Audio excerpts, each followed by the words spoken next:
நான் மட்டும் ஜெருசலத்தில் பிறந்திருந்தால் இயேசு கிறிஸ்துவின் பாதத்தை, இயேசு கிறிஸ்துவ அவ்வளவு பிடிக்கும் அவருக்கு, அவருடைய டீச்சிங்ஸ். அவர் சொல்றாரு, நான் மட்டும் ஜெருசலத்தில் பிறந்திருந்தால் இயேசு கிறிஸ்துவின் பாதத்தை என்னுடைய கையை வெட்டி அந்த ரத்தத்தால், காலை வெட்டி அந்த ரத்தத்தால், கழுத்தை வெட்டி அந்த ரத்தத்தால்னு சொல்லல, என்னுடைய இருதயத்தின் ரத்தத்தால் அவர் காலை கழுவுவேன்னு சொன்னாருங்க சுவாமி விவேகானந்தர். வாழ்க்கையில் அனுபவிச்சாச்சு, போதும், வறுமையாக அனுபவிச்சாச்சு, சந்தோஷம் அனுபவிச்சாச்சு. அப்போ கார் எடுத்துன்னு வேகமாக போயிட்டு இருக்கிறேன். நான் இங்கேருந்து ஒரு 100 அடி தான் இருக்கும், அந்த சிவரி வரைக்கும் இருக்குன்னு வச்சுக்கலாம், ஒரு 100 அடி தான் இருக்கும். நான் எப்படியா காரை திருப்பி சர்றன்னு போய் அப்படி இடிச்சானா பிரிட்ஜில் தேட்டினால கம்பி தான் வச்சுருப்பாங்க, கண்டிப்பாக காரை இடிச்சு விழுந்துடும் எனக்கு தெரியும், ஏன்னா அந்த பிரிட்ஜ் நாங்கள் வாழ்ந்த ஏரியா அமைச்சிக்கிறேன்.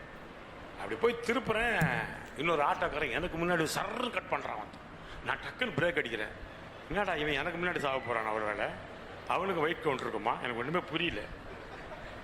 இப்படி ஆயிடுச்சு, என்னடா இப்படி பண்ணுறான்னு சொல்லிட்டு நான் நின்று அப்படி மெதுவாக பார்க்குறேன். அந்த ஆட்டோவில் ஒரு வசனம், கர்த்தர் உன் நடுவில் இருக்கிறார்,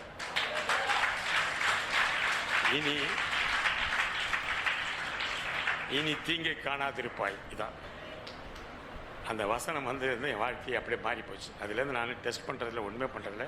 இப்போ நல்லா இருக்கேன், இப்போ நடிச்சிட்டு இருக்கிறேன், நிறைய படங்கள் நடிச்சிட்டு இருக்கிறேன், நிறைய sentimental over Jesus. அந்த என்னோட ஸ்கூல்ல வந்து நான் நிறைய கேரல் சிங்கிங்லாம் போயிருக்கேன். This institution, my Christian institution, என்ன வந்து இன்னைக்கு வந்து என்ன ஒரு பையனாக, ஒரு மனிதராக என்ன வந்து உருவாக்கி இருக்குமா, அது டெஃபினெட்லி என்னோட ஃபவுண்டேஷனான பிஷப் கார்டன்ஸ் தான், and that Christian association. I have to thank that. Hallelujah.